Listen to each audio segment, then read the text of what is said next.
Hello, my amazing people. Good morning. Welcome back again. If you are turning into the channel, please don't forget to like, comment, and share, subscribe, and turn on the bell notification. My people, it is not. In fact, this is one of the reasons why that Ghana is ahead of Nigeria. Yes, when you're talking about Ghana, you are talking about the lovely and the better country, not Nigeria. Here is one of the reasons why that Ghana is ahead of Nigeria. I don't want to say much about this video because I just saw this news this morning. I was like, wow, Ghana, my mother's land.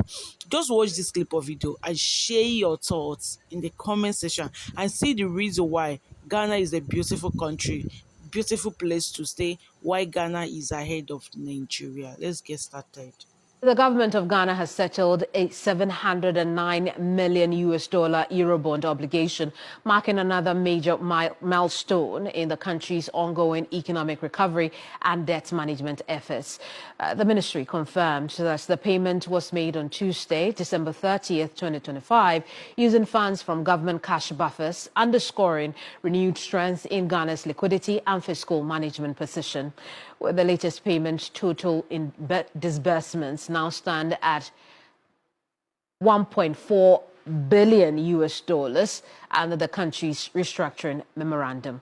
This includes two earlier payments of 349 million US dollars each, in addition to the 709 million settled this week. The government said it will build on the achievement of intensifying reforms in domestic revenue mobilization, public financial management, and public debt management, while continuing to strengthen fiscal buffers to sustainably finance national development priorities. In a message to the public, the Finance Ministry expressed gratitude to Ghanaians for their patience and support, noting that their cooperation has been critical to the gains recorded in the recovery process.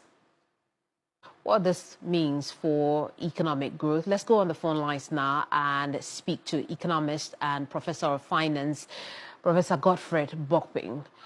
Prof, good afternoon. Let's talk about the 709 million USD the finance minister wrote about today. How significant is this for Ghana's economic recovery? Well, thank you so much for your question. Good afternoon, Merry Christmas, and Happy New Year in advance to every Ghanaian. Yeah, so look, it's very significant, and I think the government has demonstrated good faith with the investors since coming into office. Of course, also building on the roadmap. Remember, the roadmap under the debt restructuring, especially with Eurobonds, which the previous administration successfully negotiated, that brought significant relief to us, essentially creating some fiscal space that gave government some breathing space, let me put it that way, for us to be able to navigate our way through the difficult stages of our economic life. So I think I commend the ministry for keeping to that, and to the extent that something that is due probably January next year, government has made good of its promise. But what is also important is to see the timing, because the exchange rate has been very favorable. Right. It's cheaper servicing our debt now than before, right? So that is also good. It's almost like taking advantage of the favorable macroeconomic condition to your debt servicing in foreign exchange becomes cheaper because your local currency is stronger and your generation capacity is in cedis, your servicing obligation is in a foreign currency. When you do the conversion, you realize that it's much better for us. So I think the ministry has been strategic in making this payment. What is also good is that because we are hoping to re-enter the international capital market, even if it's not next year, to the extent that we want to also open the capital market in Ghana to investors. Even if we Indeed. want to, which is what I want us to look at now, Prof, because when you reach that message from Dr. Forson, he also emphasizes issues of credibility for this country. And so to what extent does this impact our credit and fiscal reputation? What would it change? It's very significant. Look, for investors, predictability is very important. So once you make your commitment to service your debt obligation and you're able to keep to that, it inures to your credibility. Remember, we lost access to the international capital market because of some of these things and the perceived default that was coming. So I think it's very good. And you see from the government's own 2025 budget and also 2026, a sinking fund that has been set aside to be able to assure investors that yes, we'll be able to keep to our word. And I think that is very important for the government and for Ghana as a whole. I see. But it also opens up, I mean, again, maybe I should ask the question, does it also open up more credit for us on the international market? Yes, we need to rebuild. Usually when you default, like the preemptive debt restructuring that we did, usually will take you a little while to regain credibility, especially within the international space.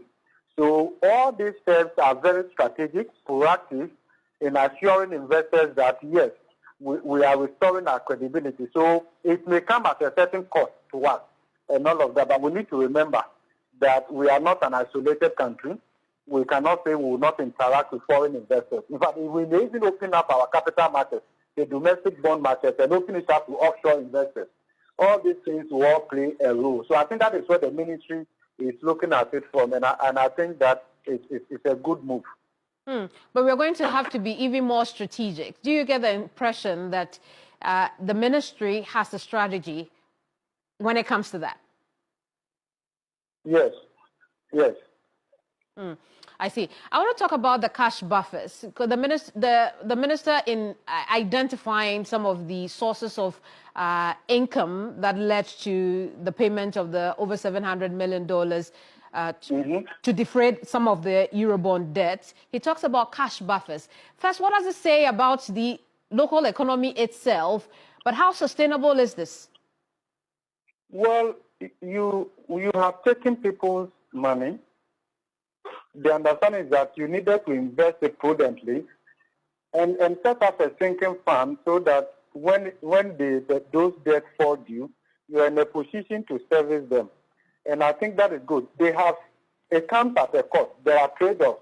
For instance, the cash buffers, the money could have been used in constructing roads and all of that. You need to weigh. Remember that your credibility also matters. So all these things will come at a cost. Sinking funds comes at a cost. So you need to weigh. But I think given where we are and given that we restructured our debt not long ago, I think this approach will seem more prudent now. But what is important now is that government has also created fiscal space. If you look at our debt to GDP ratio today, which is around 45-46%, and then you also look at the fact that across all the debt sustainability indicators, which are more forward-looking, we are trending below the policy dependency threshold. That is quite good. What that also means is that government could actually go onto the market and take on a little bit more debt. Let's call that one responsible debt, so that they can invest it appropriately in enhancing the cash flow generation capacity of the economy. Indeed, and Prof, in addition to that, would you also say, I mean, go as far as say that it is also testament to economic growth if government can afford to use cash buffers to defray debts rather than, go into some of the things that you talked about. The budget for 2026 is real huge, but I mean, does that portend economic growth for you? Yeah, I think it for me, I side with government approach now. Yes, as I indicated, a cash buffer, sinking fund, they have their own trade-offs, opportunity cost and all of that. But I think when we weigh it, is better we are on track with the payment of our debt rather than also going to, previously we were doing rollover. You take fresh debt to retire maturing debt. Government is moving away gradually from that, especially with the Eurobond. But this also, given that the cedi has strengthened against the USD, servicing your foreign debt becomes a little cheaper, and therefore we are taking advantage. So looking at that from risk management point of view, I think that is the way to go.